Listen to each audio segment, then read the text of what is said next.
Hello guys, this is a review of season 2 of the Selena series on Netflix. This season picks up exactly where the first one left off, which is where Chris is left at some gas station because Abraham finds out that Selena has been going out with him behind his back. Much like the first one, we get to see a lot of the behind the scenes of everything that happened, everything that led to Selena being where eventually she got. And I was actually surprised, I'm gonna be honest. I expected to see a lot of bling bling, a lot of lights and glamour and crowds chanting her name. And instead, like I said, I got a lot of details and little things that we never heard of, or at least I never heard of before, at least in so much detail. But it was mostly the hardships. Honestly, I felt kind of stressed out just seeing everything that she had to do. She had so many obligations, and obviously, I think we all know the story more or less. So I don't want to go into detail about the plot because I think we all know what happened. But I'm just gonna comment on what I think, what I was thinking while watching it, and a small reflection of it all. Like I said, it was the way that the series portrayed her journey. um I feel like they emphasized a lot on the negative things. I'm not complaining, I'm not saying that I didn't like it. Like, I enjoyed it, but I would have preferred also to add a bit more of the happy moments, maybe silly things that they did as a family, maybe a party here or two, and more shots of multitudes of people and not just crowds of like 30 people and then cutting the shots to make it seem like there's a lot of people. And that has to do a lot with the budget, so I just let that roll. But I don't know, it was, like I said, it was really stressful because she had her boutique. So she had that, and then she wanted it to be a boutique, a hair salon, and a spa. This, like, I think it's called a spa, where you go get your nails done. It was a lot to deal with. She was warned by her father, by her husband, by everyone, literally. Like, that's a lot.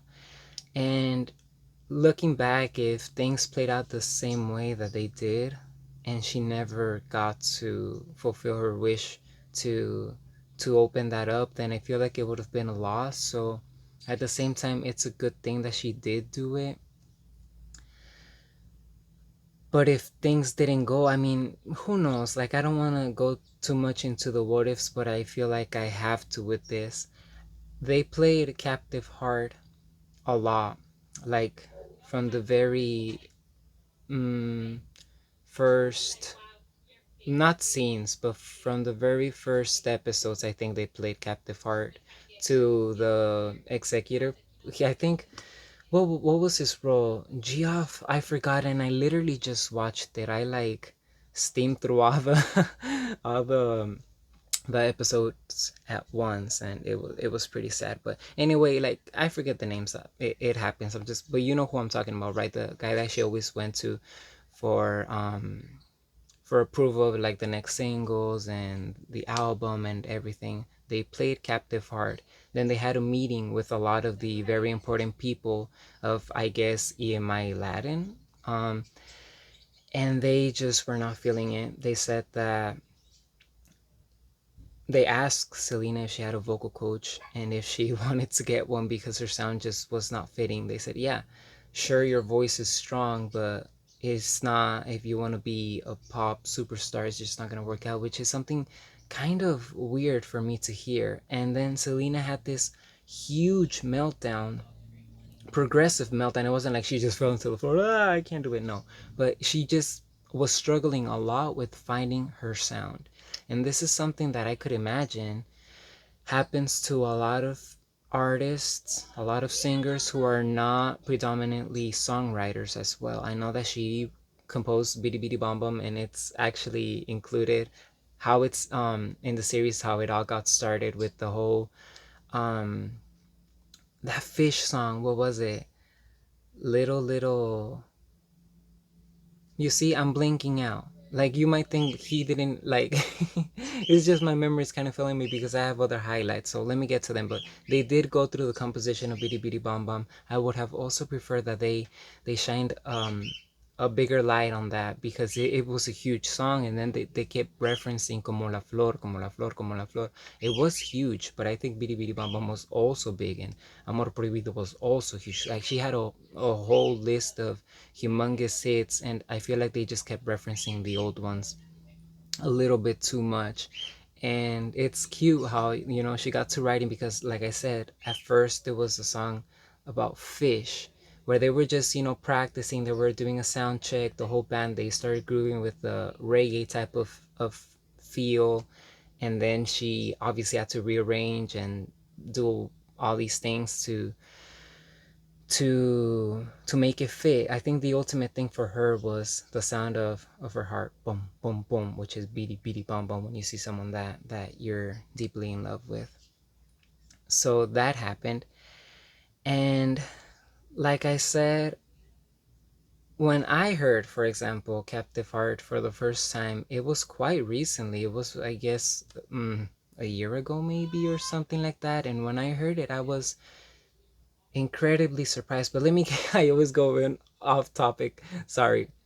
But I was saying, when you're not predominantly a songwriter, it is a struggle. But I felt like she was still wanting to do something different because her record label never let her sing. Well, not never. They did include like one or two tracks in her original Spanish albums, but they wouldn't let her include too many. And the sound from the songs and the demos, what I have heard that she did back in the day, it sounded a lot like something that artists like Mariah Carey, perhaps Whitney Houston, Paula Abdul, Madonna would sing. It wasn't anything similar to cumbias, nothing of that sort. So it did surprise me to see how much she struggled with that. Like I said, it's something very difficult because you can't say when you're writing something like, let's say that you're going to write pop songs and you make two hit albums, but then you want to change into rock. Well, if you're going to still be the songwriter, then you can't really say, unless like you're just a sellout and you write whatever you think is going to be a hit without really taking into consideration what you want. But if you do that, then there's no argument there of whether or not it's still you. And one artist that I could use as an example is Shakira. Nowadays, she uses a lot of covers and a lot of songwriters, but anyone who knows about her story, and I feel like she has a lot of a lot of the same fans that are fans of Selena are fans of Shakira. So that's why I'm choosing her, and because she's a Latina singer.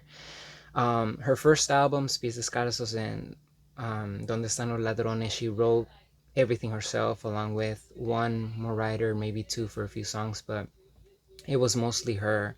And then when she did the crossover, originally Gloria Estefan, who also met with Selena, and we see it in the series, she wanted to translate some songs for her, and she did, but Shakira ended up using just one, and then the rest she wrote herself, which was the best she could do. And a lot of people could complain and argue that it's not her, but it is her because it came from her heart, it came from her brain. She was the one who wrote them, and whether the sound suits you or not, it's still you. But for someone like Selena, who was not into the songwriting process that much, she wasn't involved, then it's really hard. And she was trying to find herself, trying to see, well, this doesn't fit, this doesn't fit. And then, oh, and she kept putting off like listening to the demos that she got sent by very important songwriters, well, their team, which is also highlighted in something that I'll get into a little bit later. Hopefully, I don't forget. But later, thanks to AB, he mentions that, how are things with Chris? He asks Selena, and she says, we're not looking eye to eye on a lot of things, so that's kind of a struggle. And he says, you're a very emotional, very raw person, so whatever it is you feel, you connect with to songs. So since you're not feeling this lovey-dovey type of thing with Chris at the moment, it's not at the highest peak of the relationship's passion, then that's why you're turning down all of these very, very good songs. And once she got she got a hold of that argument. I think she really accepted it and she ran with it. And I think it was shortly before meeting with Keith Thomas, one of the songwriters who wrote I Could Fall in Love, which is one of the ballads that we all fell in love with later. I want to highlight on something that I heard. I'm sure if you're a really, really big fan, then you know what the radio um, host Howard Stern said after her passing, some very disrespectful things. Honestly, I really, really, really dislike censorship. I think I know of his radio show. I know how he treats some people. It's very, very rude and crude and whatnot. But that's something that he kind of does to most people. I've noticed. I don't think it was something directed towards Selena, and I think it was in very poor taste. Yes, but at the same time, it's whom the words are from. We can't just whine and complain about everything that everyone says. You take it from whoever's saying the things. I wouldn't really give a second or third thought to a joke that he's saying, in his program, and then he later apologized. But anyway, my point with all of this is that he pokes fun at the fact that they were calling Selena Quintanilla the Mexican Madonna. That's something that not only he said, he obviously read it from somewhere else as he was saying it, and I've read and I've heard about this a lot. Like looking back to articles published back in the day, I don't agree with it at all. First of all, and a lot of people might not agree with me on this, but this is my opinion about this, as with everything else that I'm saying. Selena was not Mexican. Selena was American. First of all, her parents were not even born in Mexico. Of course, she had Mexican roots. She's a descendant of the country, and she liked it and she adopted it, and people adopted her as one of them. I'm Mexican, so I adopted her too. But my point is that she was born here. She didn't even speak the language. She's very much an American. And I feel it's so condescending every time you see a Latino succeeding, that was born and raised here, and you're always like, oh, that the Mexican, the Puerto Rican, the whatever. No, the American.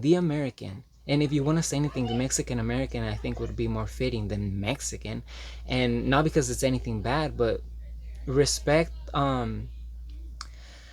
respect the position that she's in. Also, she is the, as they say in Spanish, la cantante del pueblo, the people's singer.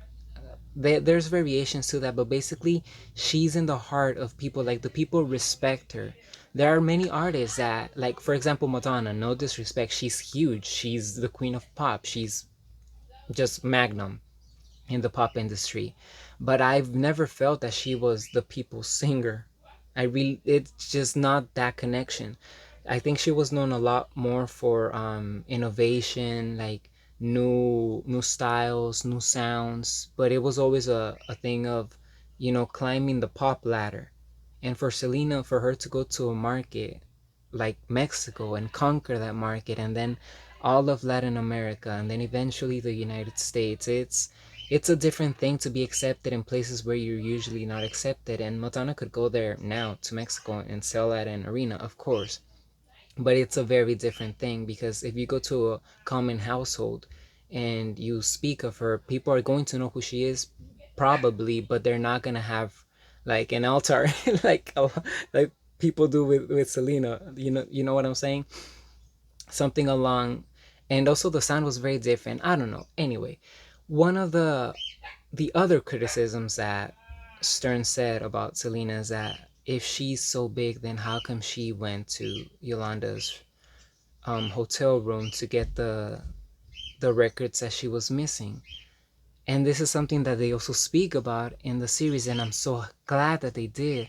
Like, people are going, like secretaries, assistants are going up to her and asking her, well, who do I talk to?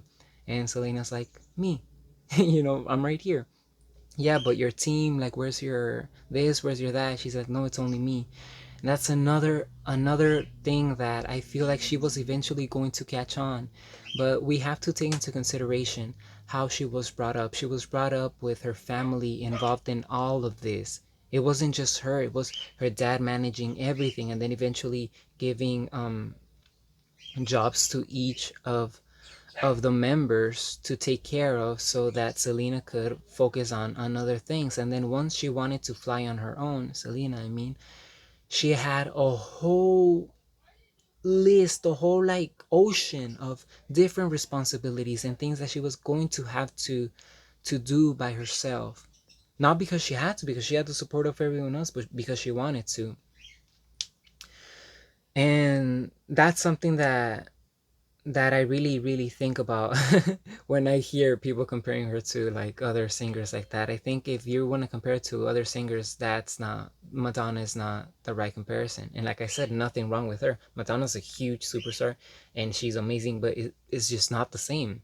Not, the voice wasn't the same, and nothing was the same. That's a very, very, very bad comparison. I want to talk a little bit about an interview that I saw where Selena mentioned going to Europe, and they also mentioned it briefly in the series. She was thinking about, I don't know if she said it as a joke, but she was like, I want to learn French. And I feel like her mentality, it was so ingrained in her to just keep working, keep working, keep working, that she really, really thought, I don't know if it was a joke, like I said, but I think in her heart she thought that she could make it in that market. And I feel like it was, I don't know if I mentioned it in the first one, honestly, I don't think so, but I feel like she would have been very successful there as well. And then Asia, of course, she was going to be successful everywhere. It's insane to see that. It's really, really, really insane to see her, we could say, predictions, to see where her dreams and her goals were set. And unfortunately, we don't get to see them. They do something that they did in the series, is they paint Yolanda Saldivar in like the evil character type of thing. For example, she's trying to get Selena's attention and she's busy talking to her family, so she crumples the paper that she was holding in her hand. It's very, I think it's a little exaggerated. Let me adjust myself. I'm sorry. Sorry. Not to take away from her evilness, honestly, this is something that I want to talk about briefly as well. There are many accusations. I'm sure the very, very hardcore Selena fans know about this. The plastic surgery guy mm, that did not deny that they had a love affair, him and Selena. I'm not gonna say his name. I don't even remember it, to be honest. And then Yolanda kind of giving into that notion. Let me tell you something. First of all, that was her personal life. That was Selena's personal life. We were not in her personal life, unless you knew her, then maybe, but most of us weren't. The millions of us that follow her were not. And whether you're faithful to your husband or not, of course, it kind of speaks on who you are as a wife and a woman, but not who you are as a person. I feel like there are a lot of cases of infidelities that we do not know about, and we still are like, oh, such a gracious person, but we don't know about. And it doesn't make any difference because it doesn't change the way that our connection with the person. Like if your hairdresser is cheating on her husband, what does that take away from your haircut? Nothing at all. So that's none of our business. But having said that, I do not think that she did do the things that they claim that or that she was behind Chris's back and this and that. That's nonsense. And to me, it's mind-boggling to hear and to read comments of people siding with her murderer, with Yolanda, because this woman is obviously nuts. If you, and I wish I wrote them down, but like I said, I just watched the series, so I wanted to get on with the review as soon as possible. But I could write down a lot of the things that have come out of her mouth, Yolanda's mouth, and I could tell you the little differences, the things that just really don't add up, and the evidence that she claims that she has that she never showed because she doesn't have it. What person in their right mind sentenced to a life in prison is going to say, you know what, I have proof, but I'm not ready. I have proof, but I don't know where it's at. Oh, it's right here. Or when the time is right. No. You're going to say whatever it is you have to say, maybe not even to appeal. Let's say that the judges against her and they will never give her a second chance, for everyone else in the world to know the truth. But there is nothing of the truth that, how can I phrase this? There is no truth coming out of that woman's mouth. And like I said, it's surprising to me that a lot of people give into it and they paint Abraham Quintanilla as the big monster in Suzette, and like they're so gnarly and they're like just profiting off of her. For like I said in the other review, there are things that I don't agree with necessarily, but at the same time, that's not my family, so I don't really know how they did things. And at the end of the day, if anyone's deserving of that, it's them and Chris as well, because he was a husband. Unfortunately, he doesn't get a lot of the cup, but that's just my opinion.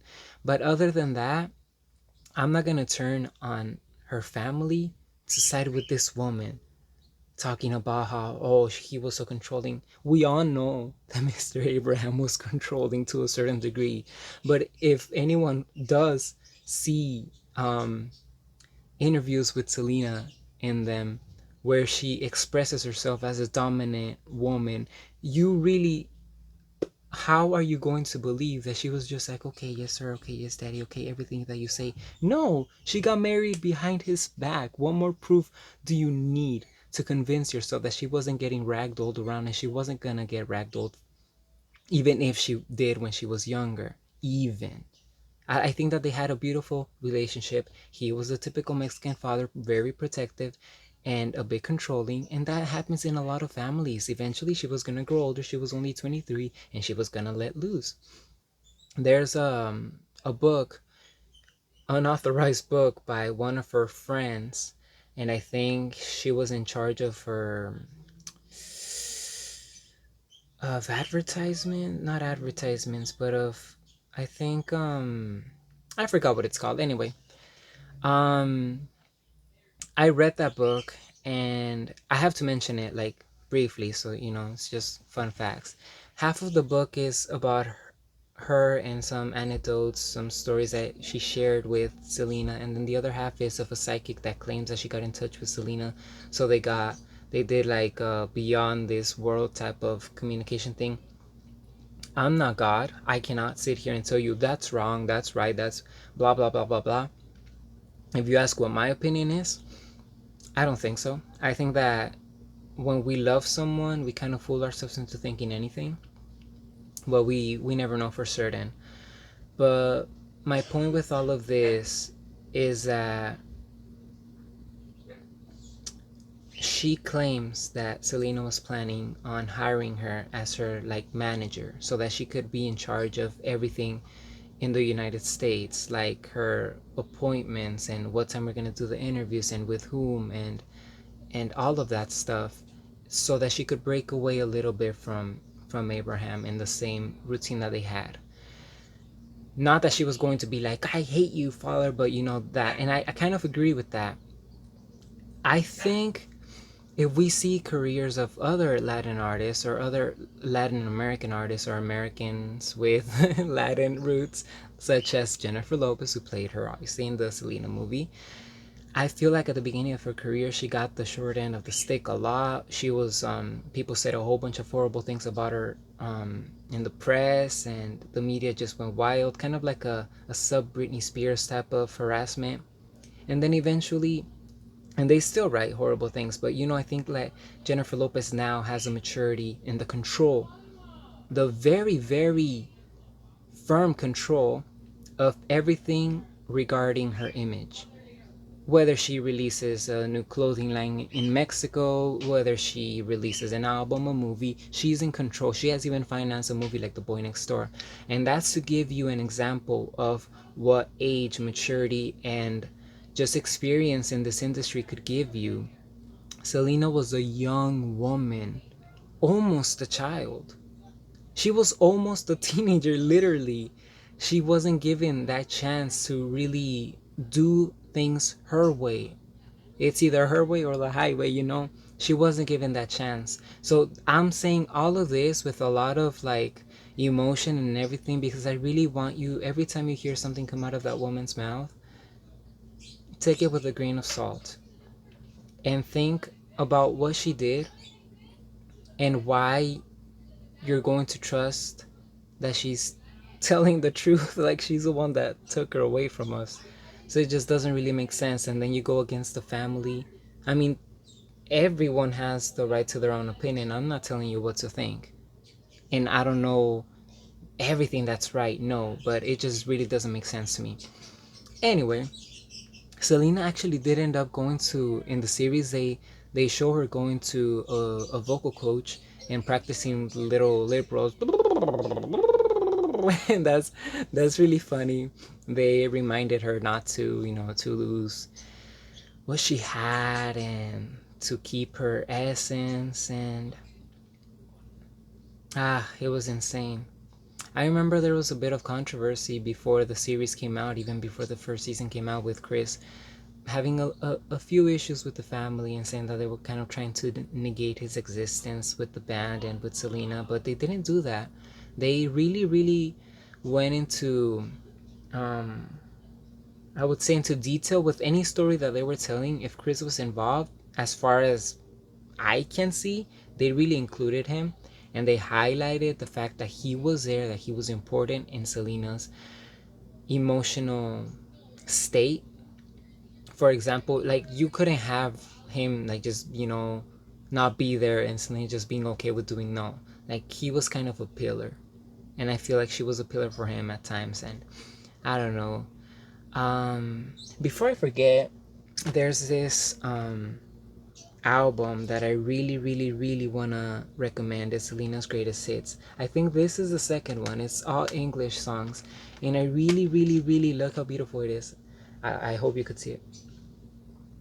I really do recommend buying this one, because if you're American fans or fans from any non-Spanish speaking country, then you're going to, it's gonna rock your world. Honestly, this is amazing. She has a lot of like 16 songs here, including the disco medley, but not counting them as separate ones. She has A Boy Like That, which is a cover of that musical, I think West Side Story, I think. Where Did the Feeling Go, A Million to One, Only Love, Wherever You Are, which is the Donde Quiera que Estés translation. God's Child, Baila Conmigo with, I forgot his name. He was in a very famous band, I'm sorry. But yeah, I would really recommend that you get this album, because it's amazing and it's all in English, and it's a side of her that I feel a lot of people really haven't heard. What else can I say about the series? She had everything, man. She had everything. She had that strong character. If you're familiar with Jenny Rivera, like I said, I don't know if I mentioned in the other review that I did, but if I did, or if I didn't, I'm gonna say it again. Jenny Rivera had this huge following with women, and it was very catered towards single women, empowered women, and like, I don't need no man, I'll do things on my own. And Selena really had that quality to her. She had like so many things. Like, she could dance like some of the best pop singers. She could sing like a lot of the great vocalists. She could design like a lot of the good designers, and she had that energy for the energetic songs, and she had, like I said, this presence, this strong female presence, like Jenny Rivera had. For example, if you watch her presentations, I'm sorry about the screaming. If you watch her presentations of Que Creías, where she brings a fan up stage and she sings like directly, you see that she had that in her. She had that sass, that attitude, like, I don't need no man, I do things on my own. Like I'm saying, I I don't think I know that she had like all of these elements, this fusion that we hardly ever see. Because you could name a top, and by pop I don't mean just the genre, I mean like a popular R&B, hip hop, whatever singer that's popular now, that's been popular like for the past decade or 2 decades. Could they sing? Think of them. Oh yeah, they could sing, but could they dance as well as she could?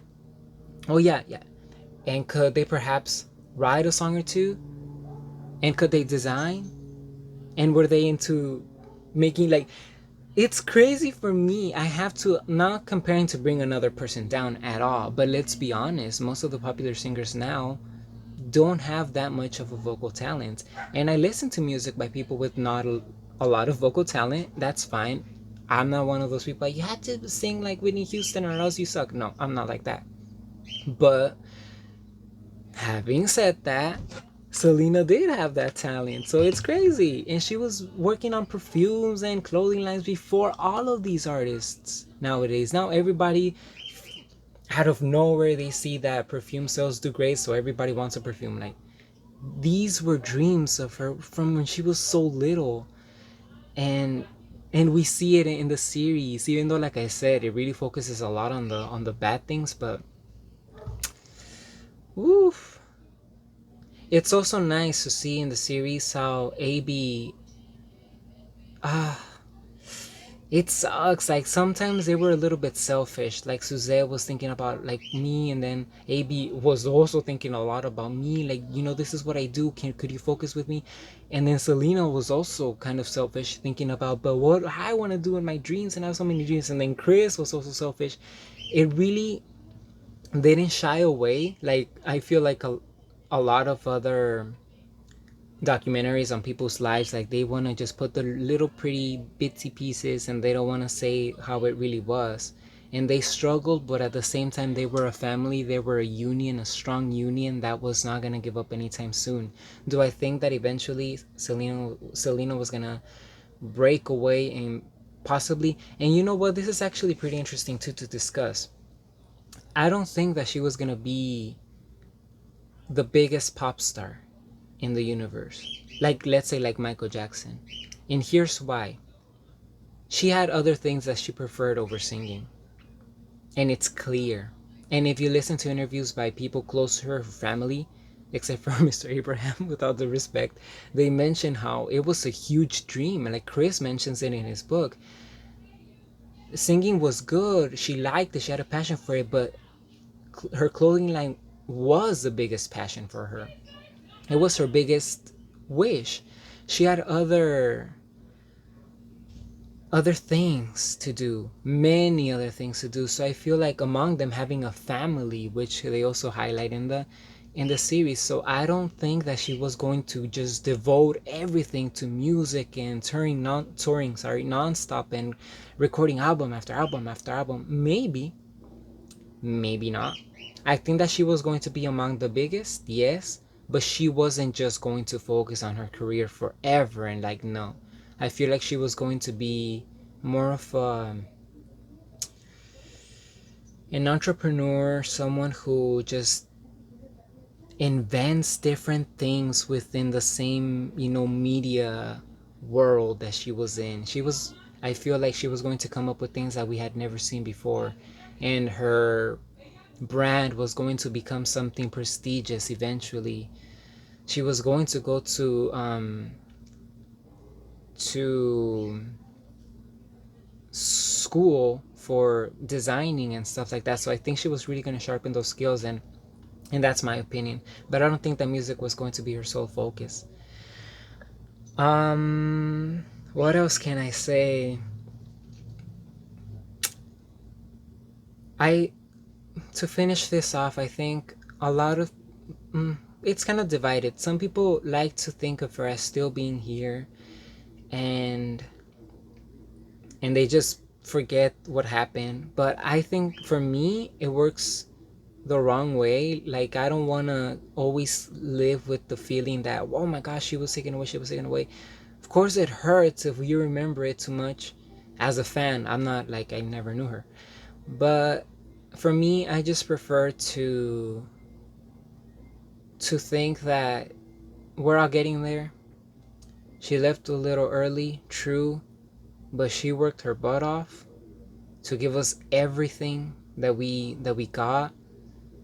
And not, I don't mean just materialistic or musically speaking, but she left us with a lot of mottos, of speeches, especially to kids, and which is also brought up in the series, that she spoke to kids in school about the importance of education and getting a high school diploma, which now I think more than ever is really, really, really necessary to get anything for you to barely be able to survive, let alone thrive, especially in California.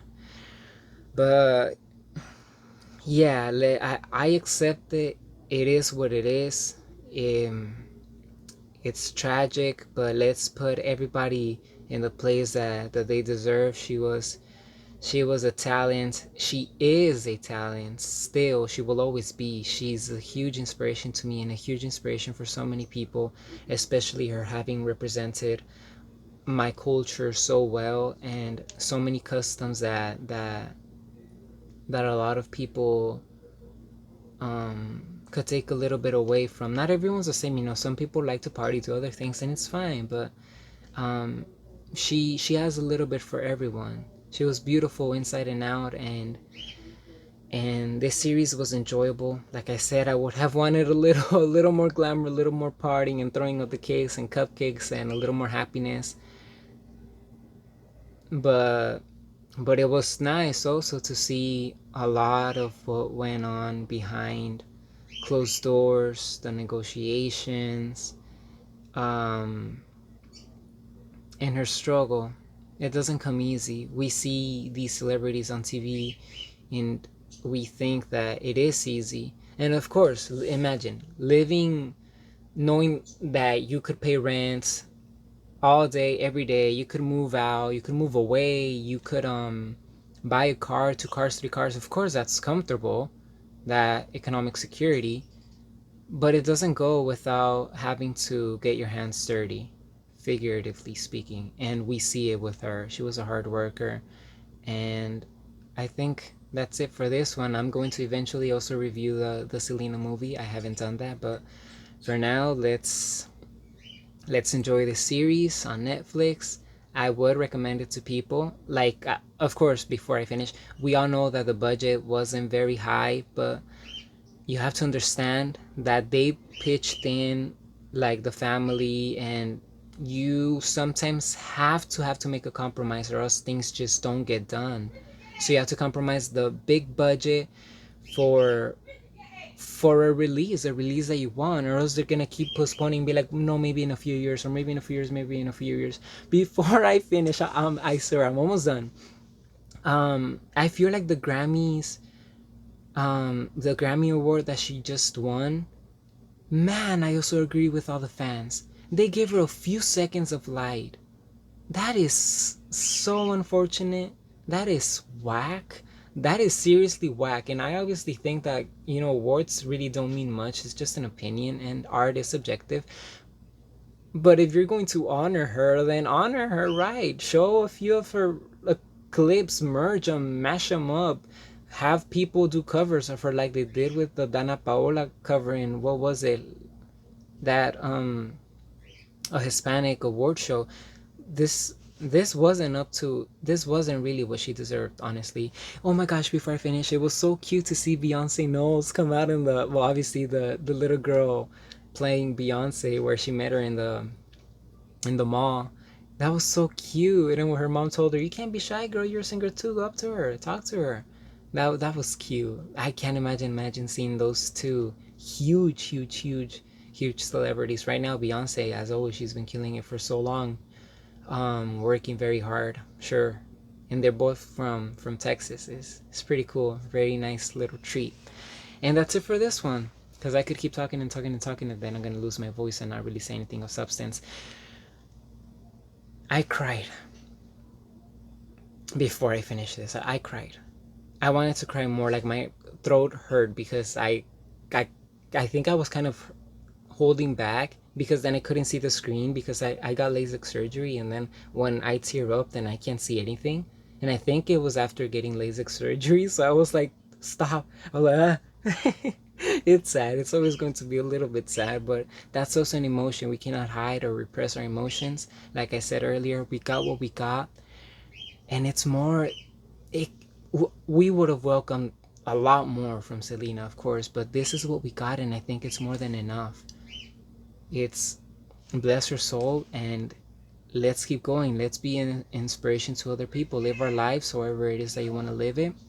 Be nice, and that's it. I think that's her main message. Be cool. And thank you for watching.